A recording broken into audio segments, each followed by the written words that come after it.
Hello friends, பானின்ஸ் two serial இனி வரப்போற எபிசோட்ஸ்க்கான review தான் பார்க்க போறோம். அடுத்தடுத்த சுவாரஸ்யங்களை தெரிஞ்சுக்கிறதுக்கு இந்த வீடியோவை ஸ்கிப் பண்ணாம கடைசி வரைக்கும் பாருங்க. நம்ம சுடருக்கு குமார் பண்ணிக்கிட்டு இருக்கிறதெல்லாம் பார்த்து இவர் கூட சேர்ந்து வாழவே முடியாது, இனிமே நம்ம இவர் கூட வாழவே கூடாது அப்படின்ற எண்ணத்துக்கு வந்துடுறாங்க. தான் மனசுல இருக்கிற கஷ்டத்தை எல்லாம் அடக்க முடியாம தங்கமயிலுக்கு கால் பண்ணி எல்லா விஷயத்தையுமே சொல்லிடுறாங்க. சொல்லி கொட்டி தீர்த்து அழுதுகிட்டே இருக்காங்க. இதை கேட்ட தங்கமயிலுக்கு பயங்கரமா ஷாக் ஆயிடுது. இங்க பாருடி, என்னடி சொல்லிக்கிட்டு இருக்க நீ அப்படின்னு சொல்லி கேட்குவோம். ஆமாக்கா, இப்பவும் அவரு அரசியோட நினப்புல தான் இருக்காரு. அரசிய பழி வாங்கணுன்றதுக்காக தான் என்னவே கல்யாணம் பண்ணியிருக்காருக்கா. இனிமேலும் ஒரு நிமிஷம் கூட இந்த வீட்டுல என்னால இருக்க முடியாதுக்கா. இந்த வீட்டுல இருக்கிற ஒவ்வொரு நிமிஷமும் எனக்கு நரகமா இருக்கு. நம்ம வீட்டுக்கு என்ன கூட்டிட்டு போயிடுங்கக்கா அப்படின்னு கதறி கதறி அழுகவும், இங்க பாருடி, நீ கவலைப்படாத, இன்னும் கொஞ்ச நேரத்துல நான் அங்க வருவேன் அப்படின்னு சொல்லிட்டு போனை வச்சிடறாங்க. அதுக்கப்புறம் நம்ம தங்கமயில் பயங்கர கோவத்தோட பாக்கியத்துக்கிட்ட போறாங்க. இங்க பாருங்கம்மா, இந்த கல்யாணத்தை பண்ணாதீங்கன்னு நான் தலைப்பாட அடிச்சுக்கிட்டேன், நீங்க கேட்டீங்களா? இப்ப பாருங்க சுடர் எவ்வளவு கஷ்டப்பட்டுக்கிட்டு இருக்கான்னு. என்னடி ஆச்சு? அவ என்னடி கஷ்டப்பட்டுக்கிட்டு இருக்கா?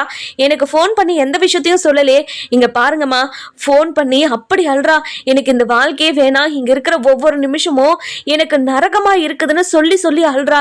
இதுக்காக தான் நான் படிச்சு சொன்னேன், நீங்க கேட்டீங்களா அப்படின்னு சொல்லி கேட்கவும், என்னடி பிரச்சனை அப்படின்னு சொல்லி கேட்கவும், நடந்த விஷயத்த ஒண்ணு விடாம அப்படியே நம்ம பாக்கியத்துக்கிட்ட நம்ம தங்கமயில் சொல்றாங்க. சொன்ன உடனே நம்ம பாக்கியம் பயங்கரமா ஷாக் ஆயிடுறாங்க.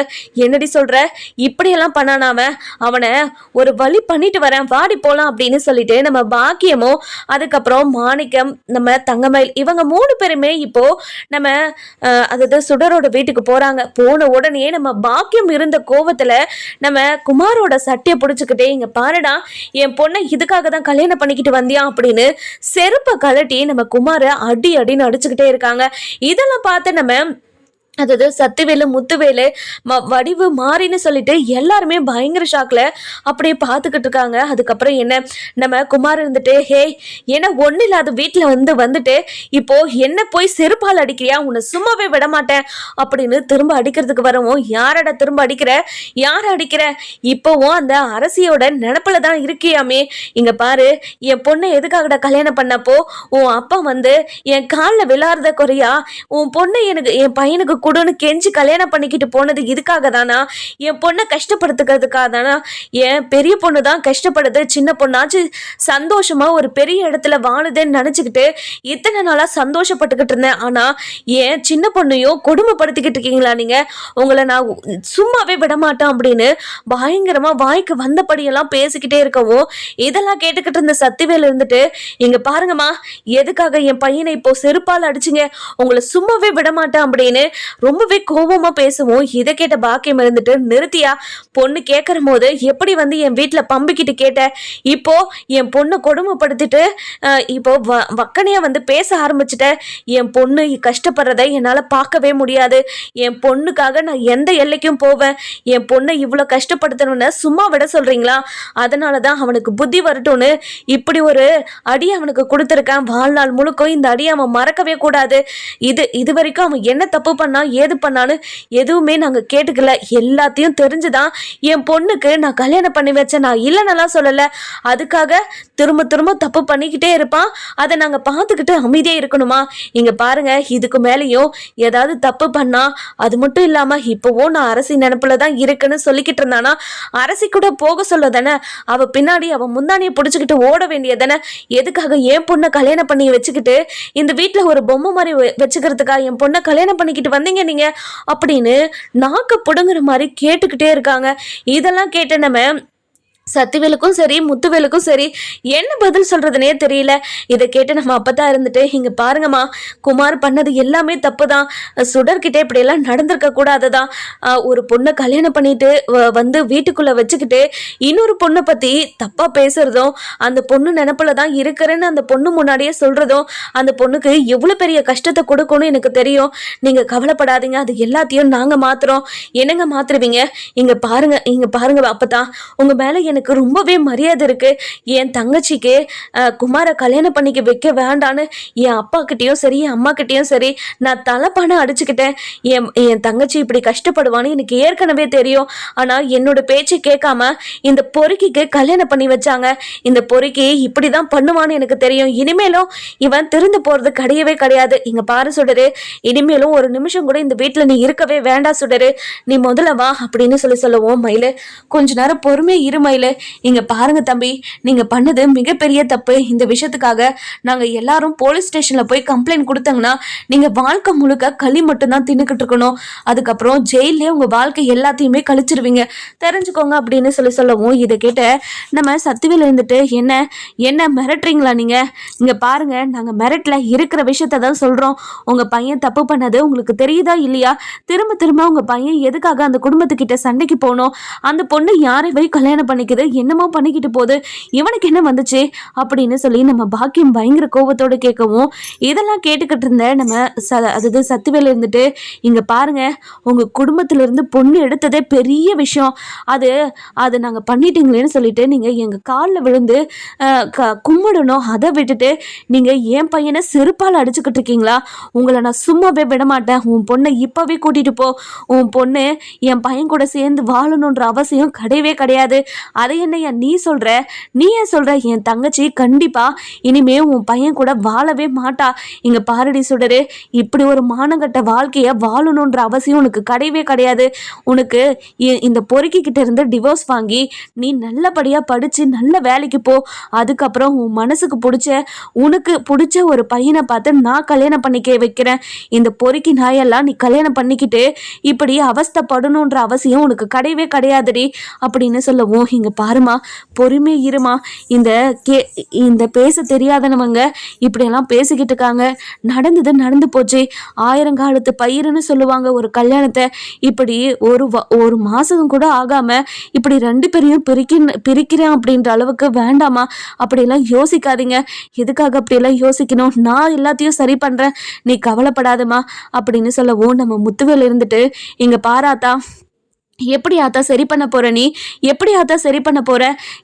எந்த விஷயத்துலாவது ஒரு விஷயத்தையாவது நம்ம சொல்றதை இவனை கேட்டிருக்கானா? மற்றவங்க விஷயத்துல தலையிடாதடான்னு எத்தனை முறை இவன் கிட்ட சொல்லியிருப்போம். ஆனா ஒரு முறை கூட இவன் கேட்டதே கிடையாது. அப்படி இருக்கிறப்போ எப்படி எப்படி இவனை நம்பி இந்த பொண்ணு இந்த வீட்டுல இருக்கும்?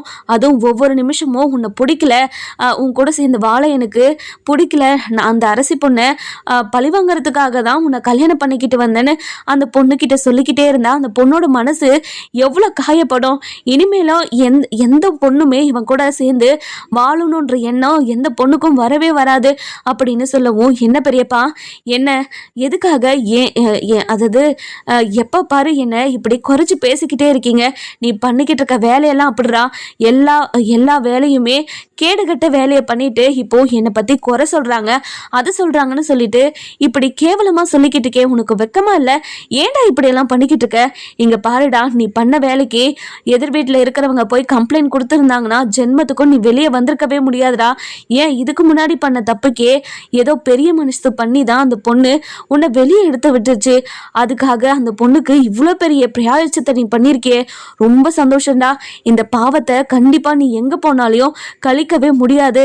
நீ இனிமே கண்டிப்பா அந்த பாவத்தை எப்படி அனுபவிக்க போறன்னு மட்டும் பாரு அப்படின்னு சொல்லவும், இதை கேட்ட நம்ம வடிவு இருந்துட்டு, ஆமா தம்பி, கண்டிப்பா நீங்க சத்தியமா அந்த பொண்ணோட பாவத்தை நீங்க வாங்கிக்கிட்டீங்க, அந்த பொண்ணோட பாவம் உங்களை சும்மாவே விடாது அப்படின்னு சொல்லவும், இதை கேட்ட நம்ம மாறி இருந்துட்டு, அக்கா இப்படியெல்லாம் சொல்லாதீங்கக்கா, என் பையன் இப்பதான் கல்யாணம் பண்ணி சந்தோஷமா வாழ போறான்னு நான் நினைச்சுக்கிட்டு இருந்தேன். இப்போ நீங்க இப்படியெல்லாம் சாப விட்டு அவனோட வாழ்க்கை நாசமா போயிட்டு போகுதுக்கா, இப்படியெல்லாம் பேசாதீங்கக்கா. இங்க பாரு மாதிரி, நான் சொல்றேன்னு என்னன்னா தப்பா எடுத்துக்காத. உங்க பையன் பண்றதெல்லாம் அப்படி இருக்கு, நீ பார்த்துக்கிட்டு தானே இருக்க அப்படின்னு சொல்லவும், இதை கேட்டு நம்ம சுடர் வந்துட்டு, எல்லாரும் கொஞ்சம் நிறுத்துறீங்களா? எனக்கு இனிமே இந்த வாழ்க்கையில இருக்கிறதுக்கு பிடிக்கல, இவர் கூட சேர்ந்து என்னால வாழ முடியாது. இவர் அடிக்கடிக்கு என்கிட்ட சொல்லிக்கிட்டே தான் இருப்பாரு, எனக்கு உங்க கூட சேர்ந்து வாழ பிடிக்கல, நான் ஜென்மத்துக்கும் இப்படியே தான் இருக்க போறேன் அப்படின்னு என்கிட்ட சொல்லிட்டே தான் இருப்பாரு. சரி, எப்பயாவது ஒரு முறை மனசு மாறுவாரு அப்படின்னு நினைச்சுதான் இத்தனை நாளா இந்த வீட்டில் இருந்தேன். இனிமேலும் இருக்கணுன்ற அவசியம் எனக்கு கிடையாது. இப்படி ஒரு கேடுகிட்ட வாழ்க்கையை வாழணுன்ற அவசியம் எனக்கு கிடையவே கிடையாது. யாரும் எனக்காக இங்க கஷ்டப்படாதீங்க. அது மட்டும் இல்லாம ஒன்றும் இல்லாத வீட்டில இருந்து தானே வந்தேன்னு 1000 முறை என்கிட்ட சொல்லி காட்டுறீங்களே, அந்த ஒன்றும் இல்லாத வீட்டில் வந்து எதுக்காக பொண்ணுக்காக கெஞ்சிக்கிட்டு இருந்தீங்க? நீங்க பொண்ணுக்காக கெஞ்சி இப்போ என்னோட வாழ்க்கையை நீங்க கேள்விக்குறியாக்கிட்டீங்க. நான் நல்லபடியா படிச்சு நல்ல வேலைக்கு போலான்னு இருந்தேன். ஆனா என்னோட வாழ்க்கை கெடுத்து இப்படி குட்டிச்சோறு ஆக்கிட்டு எல்லா தப்பையும் நாங்க தான் பண்ண மாதிரி பேசிக்கிட்டு இருக்கீங்க. உங்களுக்கு மனசாட்சிறது ஒண்ணு இருக்கா அப்படின்னு சத்திவேல பார்த்து கேட்கவும், என்னம்மா நீயும் பேச ஆரம்பிச்சிட்டியா? என்ன பேச ஆரம்பிச்சிட்டியா? ஒரு பொண்ணு எவ்வளவுதான் கஷ்டத்தை தாங்கவா? இனிமேலும் எந்த ஒரு கஷ்டத்தையும் தாங்க முடியாது. உங்க பையனுக்கு நல்ல வசதியான பொண்ணைய பார்த்து கல்யாணம் பண்ணி வைங்க. இனிமேலும் உங்க பையன் கூட குப்பை கொட்டணுன்ற அவசியம் எனக்கு கிடையாது அப்படின்னு சொல்லிட்டு தன்னோட அக்கா கிட்ட போயிட்டு, அக்கா வாங்கக்கா போலாம். மயிலு இங்க பாரு, மயிலு கொஞ்சம் பொறுமையா இரு. சுடரு, என்ன சுடரு, இங்க பாருமா, உன்னோட பேச்சு கேட்டுதான் என்னோட வாழ்க்கை இந்த நிலைமைக்கு ஆளாயிடுச்சு. அக்காவோட பேச்சு கேட்டு அக்கா சொல்ற மாதிரி கேட்டிருந்தேன்னா என்னோட வாழ்க்கை இப்ப சந்தோஷமா இருந்திருக்கும். பட்டு திருந்தனாதான் புத்தி வரும்னு சொல்லுவாங்க பாத்தியா, அது மாதிரிதான் இந்த பொறுக்கி கல்யாணம் பண்ணிக்கிட்டு இனிமே வாழ்க்கை முழுக்க என்னால சந்தோஷமா வாழ முடியும்ன்ற எண்ணம் என் மனசுக்குள்ள வரலமா. இனிமேலும் இவன் கூட இருந்து என்னோட வாழ்க்கையை நான் வேஸ்ட் பண்ண விரும்பல. நான் நல்லா படிச்சு நல்ல வேலைக்கு போகணுமா. இவனை கல்யாணம் பண்ணிக்கிட்டதுனால வீட்லயே முடங்கி கிடக்கணும்ன்ற அவசியம் எனக்கு கிடையாது. திரும்ப திரும்ப என்னோட வாழ்க்கையில நீ முடிவு எடுக்காத. உன்னாலதான் அக்காவோட வாழ்க்கை இந்த நிலைமைக்கு ஆளாச்சு. இப்போ என்னோட வாழ்க்கையும் கெடுத்து குட்டிச்சோரா ஆக்கிட்ட. இதுக்கப்புறமும் என்ன பண்ணலான்னு இருக்க? இனிமேலும் எங்க வாழ்க்கையில நீ தலையிடாதமா அப்படின்னு சொல்லிடுறாங்க. இதை கேட்ட உடனே நம்ம குமார் இருந்துட்டு, பா இந்த ஒண்ணு இல்லாதவங்களுக்கே இவ்வளவு பேச்சுனா, இவ்வளவு திமிரா பேசுறாங்கன்னா நமக்கு எவ்வளவு திமிரம் இருக்கும். இங்க பாருடி, நீ என்னடி என் கூட வாழ மாட்டேன்னு சொல்றது? நான் உன் கூட வாழ மாட்டேன்னு ஏற்கனவே சொல்லிட்டேன்டி. வாயை முடுக்கிட்டு கிளம்புடி அப்படின்னு சொல்லிடுறாங்க. இந்த பக்கம் நம்ம பாக்கியம் இருந்துட்டு சுடரையும் அதுக்கப்புறம் தங்கமயிலையும் கூட்டிட்டு வீட்டுக்கு கிளம்புறாங்க. இந்த பக்கம் நம்ம பாண்டியன் இருந்துட்டு பயங்கர கோபமாவும் ஆவேசமாவும் நடந்த விஷயத்த நினைச்சு அவ்வளவு ஆத்திரமா உட்காந்துக்கிட்டு இருக்கவும், அதுக்கப்புறம் நம்ம கோமதி இருந்துட்டு, ஏங்க கோவப்படாதீங்க, பார்த்துக்கலாம், நடந்தது நடந்து போச்சு. அந்த கடவுளுக்கு கண்டிப்பாக கண்ணு இருக்கு. நம்ம அரசியோட மனசுக்கு நல்ல வாழ்க்கை கிடைக்கும் அவளுக்கு. அவள் இனிமே எனக்கு கல்யாணமே வேண்டாம், எனக்கு இனிமே கல்யாணத்தை பற்றி பேசாதீங்க, திரும்ப திரும்ப என்னால் அவமானப்பட முடியாது. தெரியாமல் பண்ண ஒரு தப்புக்காக இப்போ வரைக்கும் நான் தண்டனை அனுபவிச்சுக்கிட்டு இருக்கேன். இனிமேலும் யார் முன்னாடியும் என்னால் அசிங்கப்பட முடியாது. என்னை யாருக்கும் கல்யாணம் பண்ணி வைக்கணும்னு நினைக்காதீங்க அப்படின்னு சொல்லி என்கிட்ட கதறி கதறி அழுதுகிட்டே இருக்காங்க. இதை நினைச்சாதாங்க எனக்கு ரொம்ப ரொம்ப கஷ்டமா இருக்குது அப்படின்னு சொல்லுவோம். அக்கா நீ வருத்தப்படாதக்கா, நான் அரசுகிட்ட பேசுறேன். அரசுகிட்ட பேசி எப்படியாவது அவளோட மனசை மாத்தி நான் அவளுக்கு கல்யாணத்துக்கு சம்மதிக்க வைக்கிறேன்க்கா, நீ வருத்தப்படாதக்கா அப்படின்னு சொல்லவும், எப்படி பழனி, எப்படி வருத்தப்படாம இருக்க முடியும்? என்னோட பொண்ணு அதாவது அந்த ஒரு தப்பை மட்டும் பண்ணாமல் இருந்திருந்தானா இப்போ அவள் ராணி மாதிரி இருந்திருப்பான். அவள் என்ன புத்தி எப்படி போச்சோ என்ன ஆச்சோ, அந்த பொறுக்கி நாய் என் பொண்ணை என்ன சொல்லி என்ன எப்படி மாற்றினானோ தெரியல. இப்படி ஒரு தப்பை பண்ணிட்டு இப்போ வரைக்கும் தண்டனை அனுபவிச்சுக்கிட்டு இருக்கா. இப்போ நான் என்ன பண்ணி என் பொண்ணோட வாழ்க்கையை சரி பண்ணுவேன்? எனக்கு என்ன பண்ணுறது ஏது பண்ணுறதுன்னு எதுவுமே புரிய மாட்டேங்குது. தலகால் புரியாமல் இப்படி தகச்சு போய் நின்றுக்கிட்டு இருக்கேன். கடவுளே, என் பொண்ணோட வாழ்க்கையை எப்படியாவது நீ தான் சரி பண்ணணும், அதுக்கு நீ தான் வழிவகுத்து தரணும் கடவுளே அப்படின்னு சொல்லவும், இதை கேட்டுக்கிட்டு இருந்தேன் நம்ம பாண்டியன் இருந்துட்டு ரொம்பவே வருத்தப்பட்டுக்கிட்டு இருக்காங்க. இன்னொரு பக்கம் பார்த்தீங்கன்னா நம்ம கார்த்திகேயனோட அப்பா இருந்துட்டு கார்த்திகேயன் கிட்ட, இங்க பாருடா, இனிமேலும் அந்த பொண்ணு நினைச்சுக்கிட்டு அந்த பொண்ணு பின்னாடி சுத்திக்கிட்டெல்லாம் இருக்காது சரியா? அந்த பொண்ணு நம்ம குடும்பத்துக்கு சரிப்பட்டு வராது. இனிமே உன்னோட வாழ்க்கையை உன்னோட பிசினஸை பாரு. அப்பா இங்க பாருங்கப்பா, ஒரு பொண்ணோட கேரக்டரை பத்தி தெரியாம முழுசா தெரியாம நம்ம வார்த்தையை விட்டது ரொம்ப பெரிய தப்புப்பா. எதுக்காகப்பா முழுசா தெரியாம இப்படி வார்த்தையை விட்டுட்டு வந்தீங்க? நீங்க இப்படி எல்லாம் பண்ணுவீங்கன்னு நான் கொஞ்சம் கூட எதிர்பார்க்கலப்பா. இங்க பாருடா, திரும்ப திரும்ப அந்த விஷயத்த பத்தியே பேசாத. நீ எப்பேற்பட்ட குடும்பத்துல போய் பொண்ணு பார்த்து வச்சிருக்க பாருடா.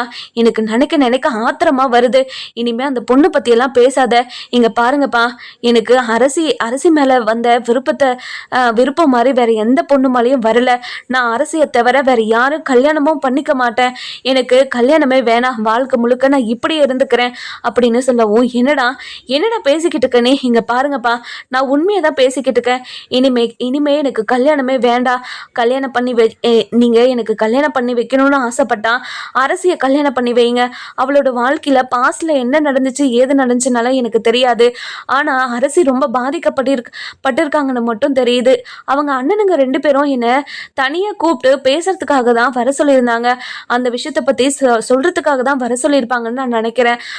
நான் மட்டும் அங்கேயே இருந்து என்ன விஷயம்னு கேட்டுட்டு வந்திருந்தேன்னா இந்த பிரச்சனையே வந்திருக்காதுப்பா. நீங்க அவங்கள தப்பாலாம் நினைக்காதீங்க.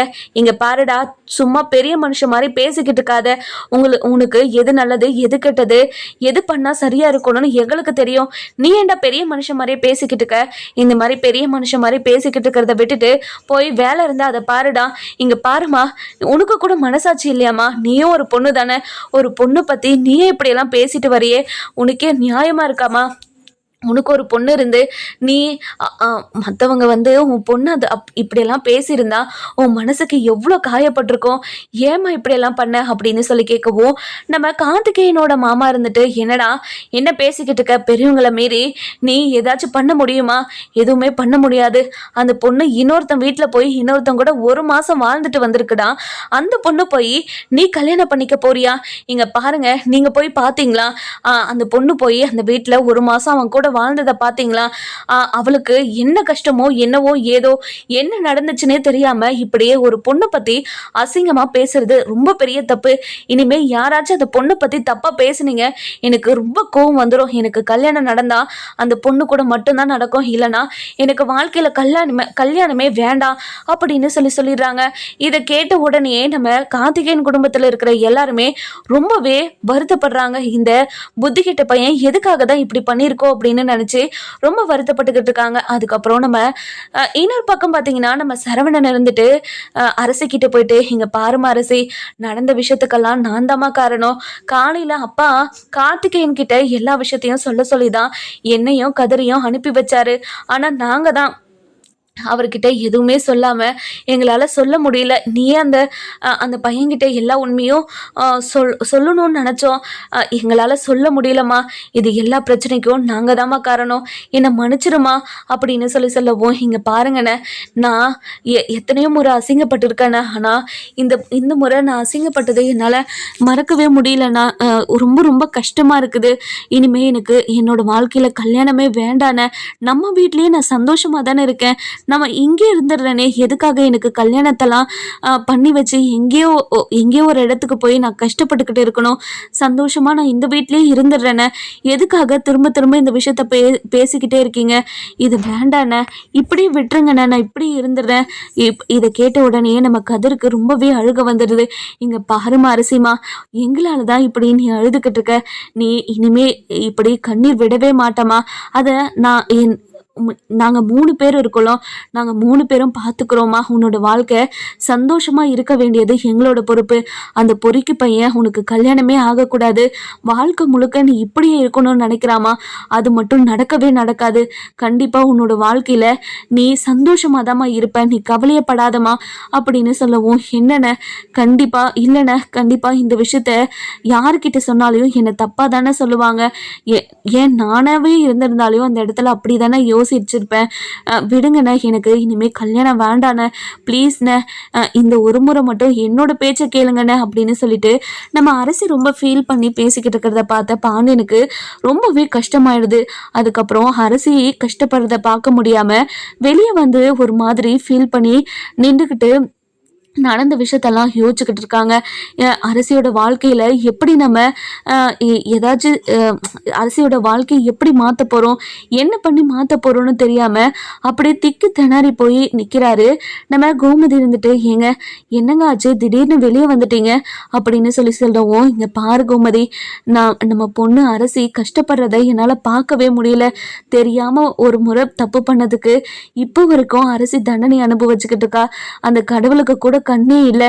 எப்பதான் அந்த தண்டனையில இருந்து அரசியை விடுவிப்பான்னு எனக்கு தெரியல. அரசியோட வாழ்க்கையை எப்படி சரி பண்றதுன்னு எனக்கு தெரியல. எனக்கு ரொம்ப ரொம்ப கஷ்டமா இருக்குது. இந்த கஷ்டத்தை சொல்றதுக்கு அளவே இல்லை கோமதி அப்படின்னு சொல்லவும், ஏங்க நீங்க வருத்தப்படாதீங்க, கண்டிப்பா அரசியோட வாழ்க்கை மாறும். அரசிக்கு பிடிச்ச மாதிரி ஒரு பையன் கிடைப்பான். இந்த பையன் இல்லைன்னா என்னங்க, இன்னும் 1000 பையன் இருக்கான். அந்த 1000த்துல ஒரு பையன் கூட நம்ம அரசியை கல்யாணம் பண்ணிக்க மாட்டானா என்ன? கண்டிப்பா கல்யாணம் பண்ணிப்பான். நீங்க கவலைப்படாதீங்க அப்படின்னு சொல்லவும், அந்த நேரம் பார்த்து நம்ம கார்த்திகேயன் வீட்டுக்கு வராரு. வீட்டுக்கு வந்த உடனே நம்ம கார்த்திகேயனை பார்த்த கோமதி, அதுக்கப்புறம் நம்ம பாண்டியன், அது சரவணன், செந்தில், கதிர், இவங்க எல்லாருமே பயங்கரமா ஷாக் ஆயிடுறாங்க. அதுக்கப்புறம் கார்த்திகேயன் கிட்ட வந்து, இங்க பாருங்க சார், என்னோட அப்பா அம்மா அரசியை பத்தி முழுசா தெரிஞ்சுக்காம இப்படியெல்லாம் அரசியை அசிங்கப்படுத்தி பேசினது என் மனசுக்கு ரொம்ப ரொம்ப காயப்படுத்துச்சு. அதுக்காக தான் உங்ககிட்ட மன்னிப்பு கேட்டுட்டு போலான்னு வந்தேன். என்னோட அப்பா அம்மா அரசியை பத்தி தப்பா பேசினதுக்கு எங்களை மன்னிச்சிருங்க அப்படின்னு சொல்லவும், இங்க பாருங்க தம்பி, யாரா இருந்தாலும் அப்படிதான் பேசியிருப்பாங்க. என்னோட பசங்க 2 பேருக்கிட்ட உங்ககிட்ட எல்லா விஷயத்தையும் சொல்லி தான் நான் அனுப்பியிருந்தேன். ஆனா அவங்க உங்ககிட்ட ஏதோ ஒரு காரணத்துக்காக சொல்ல மறுத்திருக்காங்க போல அப்படின்னு சொல்றாங்க. இதை கேட்ட உடனே அரசி இருந்துட்டு ரொம்பவே வருத்தப்படுற விஷயத்த நம்ம கார்த்திகேயன் கிட்ட சொல்றாங்க. அரசி இப்போ எப்படி இருக்கா அப்படின்னு கார்த்திகேயன் கேட்கவும், அவ ரொம்ப ரொம்ப வருத்தப்பட்டுக்கிட்டு தான் இருக்கா. நடந்த விஷயத்தெல்லாம் யோசிச்சு இப்போ வரைக்கும் அழுதுகிட்டே தான் இருக்கா. காலேஜுக்கு கூட போகாம அவ மனசு அவ்வளோ காயப்பட்டிருக்கு. அதனால அவ வருத்தப்பட்டு அழுதுகிட்டே தான் இருக்கா அப்படின்னு சொல்றாங்க. இது கேட்ட உடனே நம்ம கார்த்திகேயன் இருந்துட்டு, இங்க பாருங்க சார், என்ன நடந்தாலும் அரசியோட வாழ்க்கையில என்ன நடந்துச்சு ஏது நடந்துச்சுனால எனக்கு தெரியாது. ஆனா என்ன நடந்தாலும் அரசியை தான் நான் கல்யாணம் பண்ணிப்பேன்னு என் அப்பா அம்மா கிட்ட சொல்லிக்கிட்டு தான் வந்திருக்கேன். இனிமே அரசியோட வாழ்க்கையில நான் இருக்கணுமா இருக்கக்கூடாதான்னு நீங்க தான் முடிவெடுக்கணும். அது மட்டும் இல்லாம அரசியோட வாழ்க்கையில என்ன நடந்துச்சு ஏது நடந்துச்சுன்னு நான் அரசிக்கிட்ட ஏற்கனவே கேட்டிருக்கணும். ஆனா கேட்காதது என்னோட தப்பு தான். அரசியும் கண்டிப்பா இந்த விஷயத்த மறைச்சு என்னை கல்யாணம் பண்ணிக்கணும்னாலாம் நினைச்சிருக்க மாட்டாங்கன்னு எனக்கு தெரியும். கண்டிப்பா என்கிட்ட இந்த விஷயத்த சொல்லியிருப்பாங்கன்னு எனக்கு தெரியும். அதனாலதான் அந்த விஷயத்த தெரிஞ்சுக்கிட்டு போலாம் தான் வந்தேன். உங்களுக்கு விருப்பம் இருந்தா சொல்றீங்களா? இங்க பாருங்க தம்பி, உன்னோட அப்பா அம்மா தான் இந்த சம்மதத்துல விருப்பம் இல்லைன்னு சொல்லிட்டு போயிட்டாங்களே, இதுக்கப்புறமும் எதுக்காக இந்த விஷயத்த பத்தி நம்ம பேசணும்? இந்த விஷயத்த பத்தி பேசுறதுல பிரயோஜனமே கிடையாது. நீங்க கிளம்புங்க தம்பி அப்படின்னு சொல்லவும், இல்லைங்க என்ன கிளம்புங்க நல்லா சொல்லாதீங்க, முதல்ல அரசியோட வாழ்க்கையில என்ன நடந்துச்சுன்னு சொல்லுங்க அப்படின்னு கேட்கவும், அதுக்கப்புறம் என்ன நம்ம சரவணன் இருந்துட்டு நடந்த விஷயத்தெல்லாம் அப்படியே புட்டு ஒவ்வொன்றுத்தையும் நம்ம கார்த்திகேயன் கிட்ட சொல்லவும், கார்த்திகேயனுக்கு பயங்கரமாக ஷாக் ஆகிடுது. இங்கே பாருங்க, பாதிக்கப்பட்டது அரசி. இப்போ வரைக்கும் அவங்க அந்த தண்டனையிலேருந்து வெளியே வரவே இல்லை. அதை நினச்சி ஒவ்வொரு நாளும் கஷ்டப்பட்டுக்கிட்டு தான் இருக்காங்கன்னு எனக்கு இப்போ புரியுது. இவ்வளோ பெரிய பிரச்சனையிலேருந்து வெளியே வர்றதே மிகப்பெரிய கஷ்டம். ஆனால் அரசி வெளியே வந்து தன்னோட அப்பா அம்மா பேச்சை கேட்குறதே பெரிய விஷயம்.